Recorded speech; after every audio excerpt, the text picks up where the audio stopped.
Gangster, you know, we do that better than anybody. I bet you got it twisted, you don't know who to trust. So many player hating niggas trying to sound like us. Say they ready for the front, but I don't think they know it. Straight to the depths of hell is where them cowards going. Well, all you still down, nigga, holler when you see me. And let these devils dissolve for the day they finally free me. I got a caravan of niggas every time we ride. Hitting motherfuckers up when we pass by. Until I die, live the life of a boss player. Cause even when I'm high, fuck with me and get crossed later. The future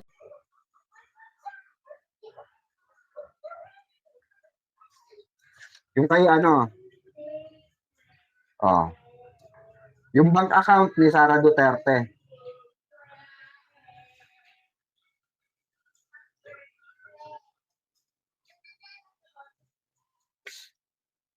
Hmm.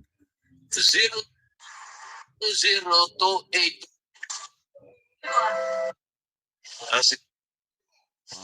Hindi pa man tapos ang mga pagdinig ng House Justice Committee sa impeachment complaints laban kay Vice President Sara Duterte. Nakikita na ng ilang mambabatas ng probable cause ang mga reklamo para ma-impeach ang vice. Balita natin ni Tina, hindi pa man tapos ang mga pagdinig ng House Justice Committee sa impeachment complaints laban kay Vice President Sara Duterte. Nakikita na ng ilang mambabatas ng probable cause ang mga reklamo para ma-impeach ang vice. Balita natin ni Tina Paniban Perez. Sa pagdinig ng House Justice Committee, napuna ang hindi umanong pagkakatugma ng SALE ni Vice President Sara Duterte at mga transaksyong dumaan sa kanyang bank accounts. Bagay na pinalaga ng defense team ng Vice Presidente. Ayan, no, presko, no? Actually, wala naman po hindi nagtutugma. Perhaps it's just the way that things were presented. Kung accurate ba yung presentation na gano'n. Ang sabi ng Anti-Money Laundering Council o AMLAC. mayroong mahigit 600 covered at suspicious transactions na dumaan sa mga bank account ni Duterte. Kanyang AMLAC yan, mga kababayan. AMLAC yan. Kung sinagot mo yan, Sara Duterte, sa tamang forum, baka naniwala pa kami. Baka napaniwala mo pa sa bayan ng Pilipino. Kasi inaantay ka nila sumagot dun eh. Pero mas pinili mo sumagot sa social media. Okay ng ina mo. Diba? Ganyan nasa Scorpio na aabot sa 6.7 billion pesos. Pero giit ng defense team, hindi raw nangangahulog ang may mali nang ginawa. Suspicious transactions does not equate to any wrongdoing or unlawful activity. Perhaps the bank thought or tagged it as suspicious, so umakyat sa AMLAC. Hindi naman ibig sabihin nun, illegal na kaagad or may money laundering na kaagad or may krimen na kaagad. Umabot daw sa 7 bilyong piso ang halaga ng mga transaksyon dahil pinagsama-sama ang halaga ng mga transaksyon sa loob ng 18 taon. Ibig sabihin, lahat ng withdrawals mo, lahat ng deposits mo pagdating sa inflow and outflow, pinagsama-sama. Kasi aggregate yung ginagawang number. So lahat ng inflows dyan, lahat ng outflows dyan, ina-add up lang. Kaya may tendency talaga na maging bloated, yung figures. It is not determinative or conclusive as to magkano ba talaga yung nasa loob ng account. Yun naman pala eh. Yun naman pala, mga kababayan. Ang sabi ng defense team ni Sara Duterte, 'di ba? Conforme, nakadepende. Yun naman pala eh. Bakit hindi nyo ilatag yung ebidensya nyo na magpapatunay? 'Di ba? Ba't hindi nyo ilatag yung ebidensya nyo na andyan rin lang na kayo eh? 'Di ba? Na andyan rin lang na kayo, nagsalita na kayo through social media, nagpa-presko na kayo. Ba't hindi nyo sinopla yung sinabi ng AMLAC? Ba't hindi kayo naglabas ng accurate na sinasabi nyo? Kahit ako putang ina, kaya kong basagin to eh. Yung sinasabi ng attorney ni Sara Duterte, kahit ako kaya kong basagin yan eh. Walang kasense. Yung sinasabi mo, attorney. Kung sino mang attorney, di pulpul tabla talo ka. Diba? Hindi, sasabihin mo, hindi naman kasi batayan yun. Hindi naman kasi accurate yun. Asan yung accurate? Nandyan rin lang kayo, ba't di nyo pa nilabas? Ba't di nyo pa nilabas, attorney? Para magkaroon ng sense yun, sinasabi nyong accurate. Diba? AMLAC na nga mismo nagsabi hindi maipaliwanag. Hindi maipaliwanag. And imagine this, mga kababayan, from 2019 to 2024, walang cash in, walang cash out. Walang cash on hand. Walang cash in. Sa SALN? SALN yun mga kababayan. Pero dumagdag. Hindi nga nila nadepensahan sa sa kanilang tawag dito, presscon imagine that, nandun na sila sa presscon. Ire-rebat na lang nila. Sasagutin na lang nila ng ebidensya nila. Asan yung puki ng inang ebidensya nila?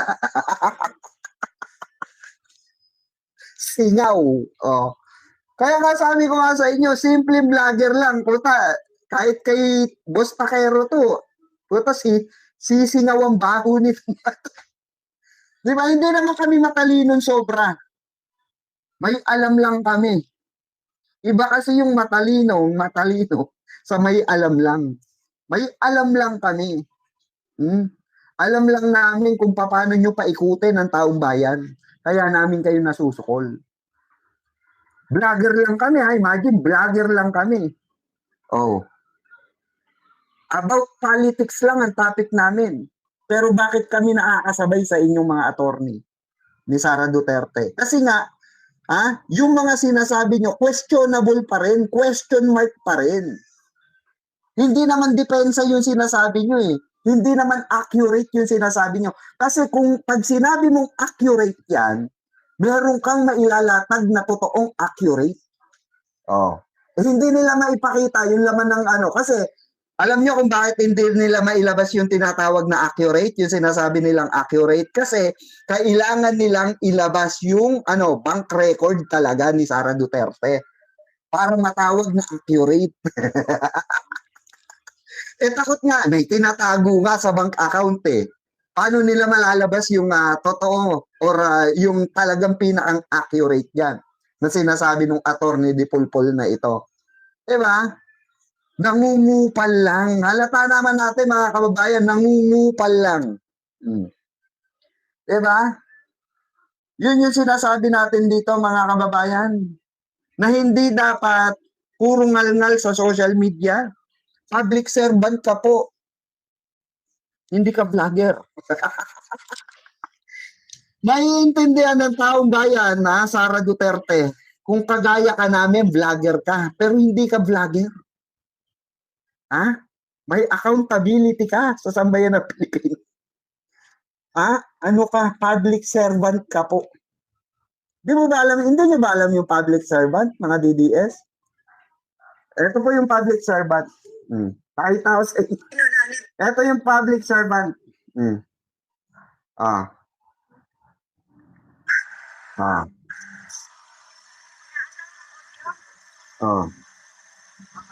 Ayan si PDBM yan,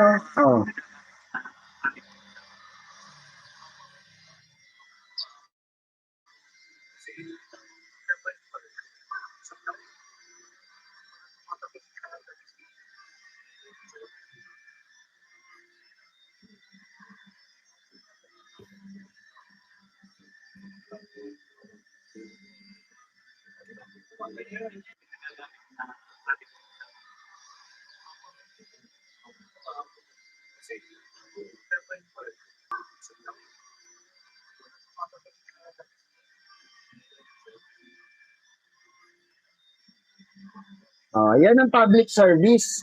Yan ang public servant na tinatawag.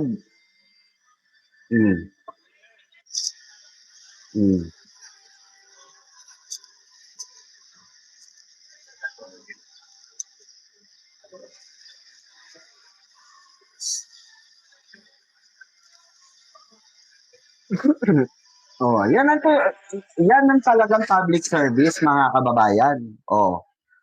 Diba? Yung tuloy-tuloy na public service. Yung tuloy-tuloy na ginagawa ni Pangulong Bongbong Marcos, yun ang totoong public service. Yun yung public servant. Ikaw, Madam Vice President Sara Duterte, hindi ka nagpa-public service. Alam mo ginagawa mo? Kagaguhan. Katangahan. Mungkatin mo magpa-press con ka through social media para sagutin yung mga akusasyon sa'yo. Mungkatin mo hindi sa tamang forum. Oh. Diba? Tapos pag hinamon ka ng debate ng mga normal na Pilipino, sasabihin mo na bakit? Deserve ko bang patulan yan? Oh. Ba't binaba mo level mo sa social media? Oh. Ba't binaba mo yung level mo sa social media? Diba, mga kababayan? Ganun lang kasimple yun eh. Ayaw mong imamak ka ng mga tao sa social media, pero ikaw mismo, sabi mo hindi ka papatol sa social media. Oh, pero ikaw mismo pumasok ka sa social media. Nagpatawag ka through social media. Oh. Ng press conference para sagutin yung mga akusasyon sa iyo. Tanga, 'di ba kabubuhan? Oh. Kabubuhan 'yun eh. Ito namang mga tanga ring palibasa binabayaran yung mga attorney niya. Kapwa niya attorney siraulo rin na wala ring alam, no? Oh, sige, ano 'yan? Public figure ka naman. Ano rin 'yan? Ingay din 'yan. Hihingi tayo ng simpatya sa sambayan ng Pilipino. Oh. Doon tayo sasagot. Di ba? Yun yung nila eh. Instead na maging tama siya, mas naging mali pa siya. Puta, yung live nila, makikita mo rom, puro, sinabihan siyang bobo, tanga. Oh. Makikita mo sa live comments, makikita mo, ang bobo mo, Sara Duterte, tanga ka, Sara Duterte, balik mo yung pera, magnanakaw kayo. Oh.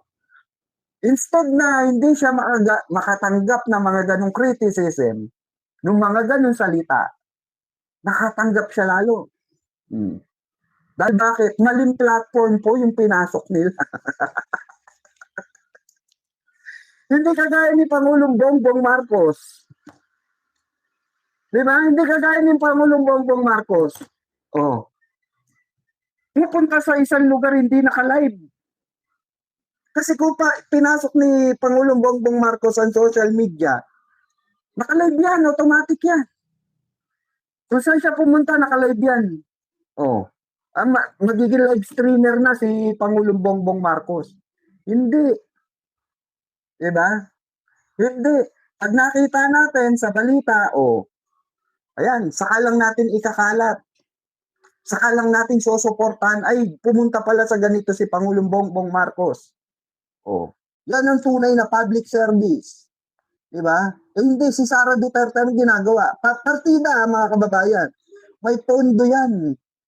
May pondo yan si Sara Duterte. Partida yan partida. May pondo, may sahod. Oh, pangalawang mataas sa, yan eh. Diba? Sa, yan. Na public servant. O, dito sa Pilipinas, pangalawa yan sa mataas. Imagine niyo merong merong tawag dito. Budget yan. Oh. Saan napupunta yung budget? Pagagala. Oh, di ba nag-request na naman si Sara Duterte ng gala dito, gala doon. Kaya, alam niyo, eto nakakatawa lang kung iisipin natin mga kababayan. Kung iisipin niyo mga DDS, no? Ang sarap pala maging buhay ng ng isang, kung ikaw vice presidente, kagaya ka ni Sara Duterte. No? Tapos hindi ko palang presidente mo. No? Mabait ang presidente mo. Imagine mo, grabe kaswerte ni Sara Duterte, no? Grabe, may confidential fund. Diba? May confidential fund. Iba pa yung budget ng OBP. Diba? Segregate. Diba? Imagine niyo. Nung panahon ni BP Lenny, wala siyang ganyan. Wala siyang ganyan cheche break. Kaya nga binansag ang lugaw queen diba? Kasi ang kaya lang niyang ibigay, yun lang yung sasahod lang niya. Kasi wala naman siyang ano eh. Wala naman siyang budget eh. Wala naman siyang confidential fund. Magkano lang yung budget na binibigay sa kanya. Oh. Diba? Wala. Pero si Sara, ibang klase to. Ibang klase. Tigas ng mukha. Diba? Tapos eto nakakatawa pa dyan. May lakas ng loob pa ang mga Duterte supporter na ipagtanggol. Oo. Meron pa silang lakas ng loob. Kagaya niya mga yan, nandiyan sa baba. Oh. May lakas ng loob pa sila ipagtanggol si Sara Duterte. Pero hindi naman nila alam, di ba? Kung paano sila tinatarantado ni Sara Duterte. Kasi nga bakit? Sarado na utak nila eh. Pro-DDS na sila eh. Kaya nga lagi natin sinasabi rito, yung mga pro-Duterte na yan, hindi na natin kailangan paliwanagin ng utak niyang mga yan. Oo, kasi sarado na yan. Kulto na yan eh. Kulto na yan sila. Kahit na hindi pa manalo yan si Sara Duterte, manggugulo pa rin yan sa mga darating na panahon. Oo, kasi nga bakit? Pinakain sila ng maling direksyon ng pag-uutak ng Duterte. 'Di ba? Mungkatin mo yung pagpatay na lang. Oh. Okay daw, 'di ba? Tatanungin mo, okay lang. Oh, pabor ka ba sa EJK? Pabor ako. Pabor ka may nadadamay na mga inosenteng bata? Oh, kung yun ang dapat ng mga sagot yan. Kasi nagkakalya serye kami mga kababayan eh. Alam namin yung mga sinasagot ng mga taing Duterte supporter. Alam namin kung gaano sila kabobo. Alam namin. Alam namin lahat yan. Kasi nga kami, nasa field kami. Nagtatanong kami one by one. Pro Duterte ka? O, bakit ka ano? Bakit ganito? Bakit ganyan? Lumalabas po dun yung katangahan nila. Buti na nga lang mga kababayan, kahit papano, no? Umattend si Senator Risa Hontiveros. Oo, umattend si Senator Risa Hontiveros. Sa naganap na diyan sa Barcelona. Oh, at least kahit papano pinalakpakan tayo. 'Di ba? Nawala yung masamang imahe. Saan po? Sa Pilipinas. Oh, bakit? Oh, dahil po dito. Oh. Parinig natin sa mga DDS. Oh. For democracy today, for democracy is that it is felt in the lives of ordinary people, that overseas Filipino workers know that our government will protect their rights and welfare, especially while they are abroad, that our farmers and fisher folk, rural women and indigenous peoples feel the protection of government so that they can continue making a livelihood in the side, that women, survivors of violence, our sisters, are not doubly or multiply victimized in legal proceedings and receive a measure of justice Correct. of supports. Tama. When it reverse. And right now, too many people have stopped believing it can. That cynicism is the greatest threat that confronts us, greater even than any authoritarian leader. So, my hope is not just for the survival of democracy, it is for the renewal of democratic institutions. For democracy that is accountable, responsive, and felt. They need to experience it working for them. Correct. Gracias. Oh. Makman ko ko imagine niyo makakadebate to ni Sara Duterte. Example na lang natin, pumayag si Sara Duterte. Oh, kunwari magkakaharap sila sa election. Oh, kunwari na lang, sa tingin niyo mananalo si Sara Duterte dito? Ni walang alam sa public service si Sara Duterte kasi nga never naman siya nag-public service. Tignan niyo nga yung sagot ni Sara Duterte Imagine niyo kukuha ko ng vice presidente at siya yung magtatrabaho para sa akin. Kaya na yung pagkakaiba ng mentalidad eh, di ba? Yung mentalidad ba? Di ba? Oh. Yung mentalidad ng isang namumuno, importante yun. Pero tingnan mo, hindi ka pa nakaupo, pero yung utak mo tamad na. Gusto mo yung vice-presidente mo yung magtatrabaho para sa iyo. Di ba, mga babayan? Utasin ko kamote kay Senator Risa. Buti pa nga si Senator Risa, tayo na nakaka-attend sa mga ganito. May purpose yung pagbisita niya. Direct siyang iniimbitahan ng mga taga-Estados Unidos, taga-Europa. Tingnan niyo, pansinin niyo, Vice Presidente si Sara. Inano ba siya? In-invite ba siya sa mga ganitong klase ng forum? In-invite ba siya? Kasi nga bakit? Kasi nga po kahit bigyan mo siya ng script sa ganitong pagkakataon, hindi niya alam kung paano babasahin yan. Hindi niya alam kung paano i-elaborate sa taong bayan yan. Bobo nga eh. Diba? Sorry to say mga DDS pero bobo talaga kayo. Tanggapin niyo yung katotohanan. Bobo kayo sa bobo pa.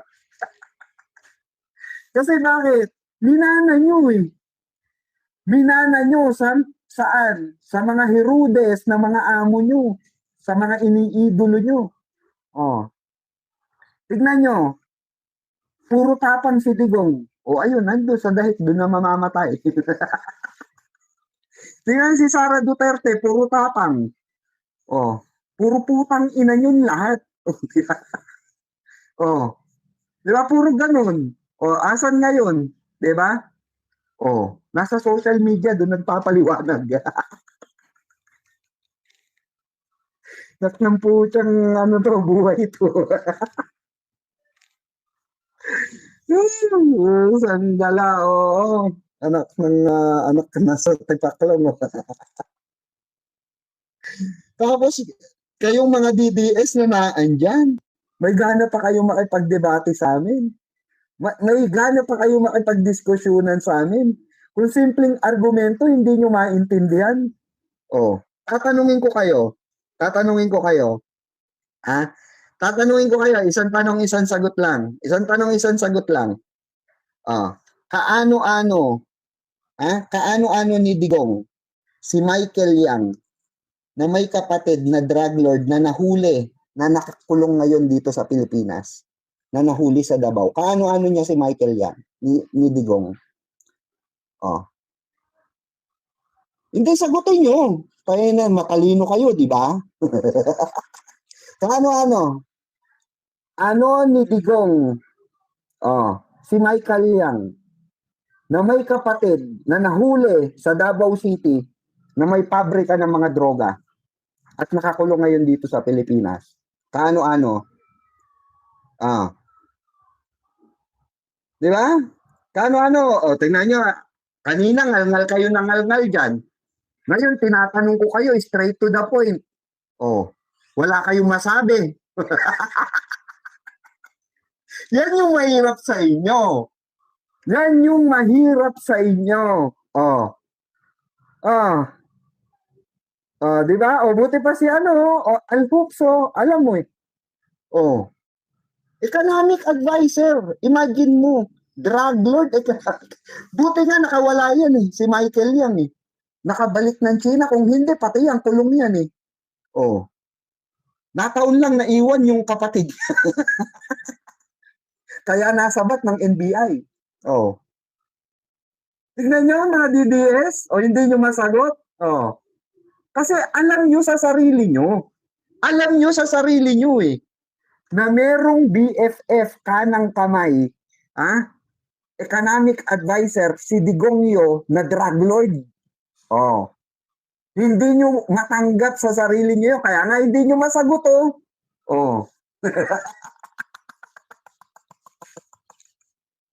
di ba? Di ba? Tingnan, pansinin nyo mga ka-BBM na wala yung mga DDS. Hindi nila nasagot, pero kanina ang iingay nila. Di ba? Ang iingay nila kanina dyan, tinanong natin sila hindi nagsisagutan. Kasi alam nila ang kasagutan. na drug lord yung kanang kamay, kanang betlog, at kaliwang betlog ni Digong. Oh. Di ba?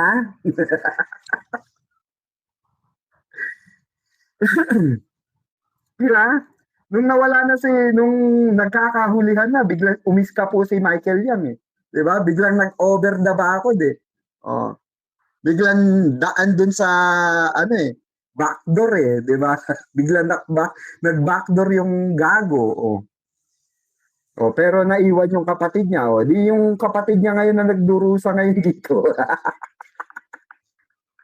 Diba? Oh, may nagagawa ba Duterte? May nagagawa ba si Pulong, si Sara? Oh, wala. Kasi bakit? Mabibisto sila. Mabibisto sila. Oh. Diba? Yun yung sinasabi natin. Kaya nga, ito yung isa pa. Si Mike Defensor. Ngal. Si Defensor, mga kababayan. Mike Defensor, ngal. Regarding kay Presidente. Oh. Anong nangyari? Kahapon, na-raid yung KTV bar nila. May droga at prostitusyon sa Pasay. Diba? Yan ba malilinis, mga DDS? Bata ni Digong yan. Bata ni Digong yan. Mike Defensor, batang-bata ni Digong yan. Nung panahon ni Digong, batang-bata niya yan. Ba't inaalaw nila Mike yan? Sabi naman ng mga DDS, tangina mo, pikwa, Birador Pikwa, asan ang ebidensya mo? Ito. Asan ang basis mo, Birador Pikwa, hayop ka? Ito.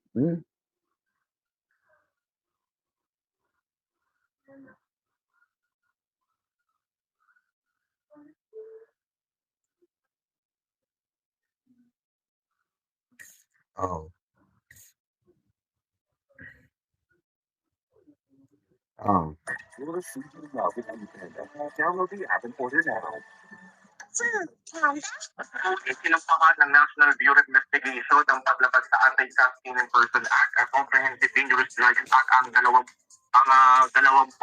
na individual kabilang asawa at anak ni dating Congressman Mike Defensor. Nasa hip sa ikinasakay traffic operation sa isang bar and hotel sa Pasig City ang 54 na babae na pinagtatrabaho bilang customer care assistant kung saan ino-offer sila sa mga customer kapalit ng sexual services sa halagang 10,000 hanggang 20,000 pesos. Ayon kay NBI Director Attorney Melvin Matibag, konektado ang bar kung saan iniaalok ang mga biktima at ang hotel kung saan nangyayari ang sexual exploitation.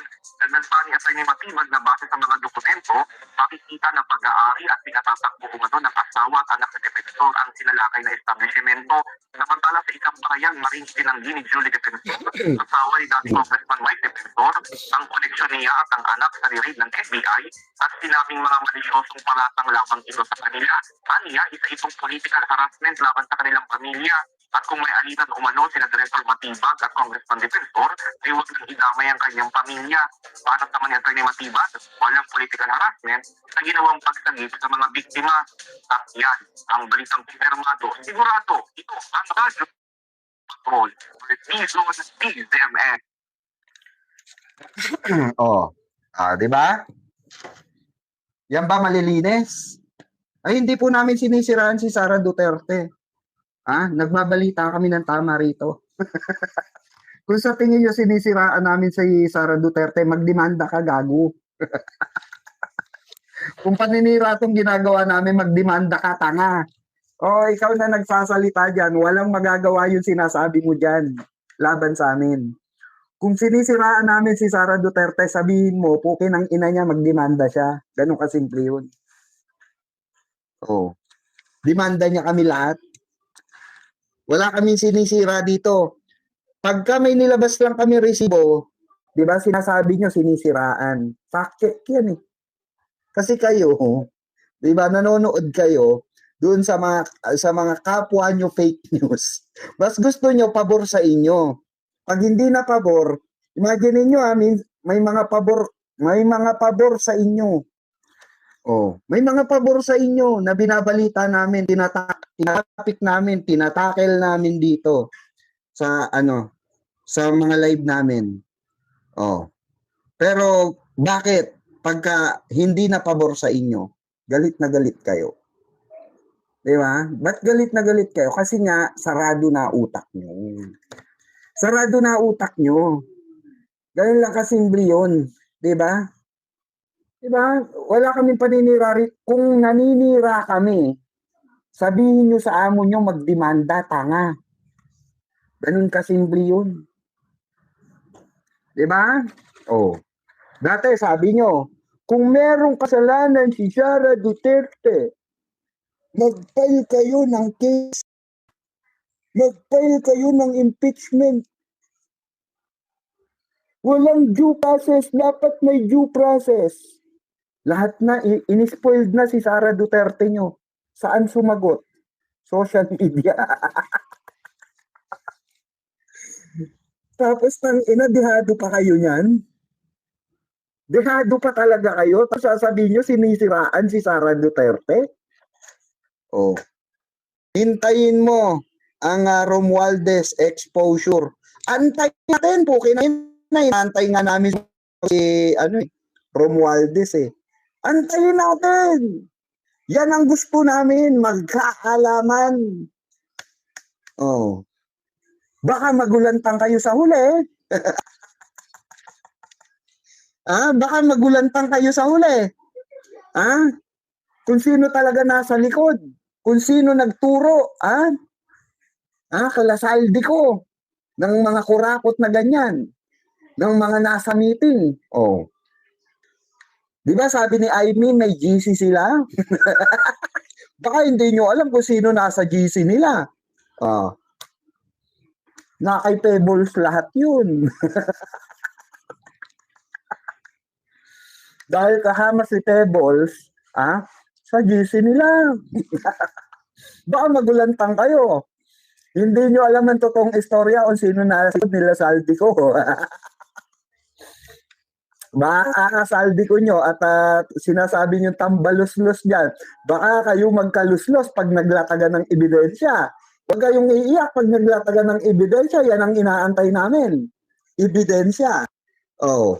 Baka mag-iyakan kayo pagka nalaman kung sino nasa GC. Kung sino mga nasa meeting. Oh. Nakasama nila Sammy Uy. Oh. Nila Pulong Duterte. Oh. Ni Sara Duterte. Oh. Sinasabi ko sa inyo. Wala kasi kayong alam sa totoong istorya kung sino ang mga drug lord dito. Kung sino ang nagpapalala ng bisyo ng mga tao. Baka magulantang kayo. Kaya nga inaapura na ni Pangulong Bongbong Marcos ang pag-uwi ni Zaldico. Para mailatag na ni Zaldico yung mga ebidensya niya. Diba?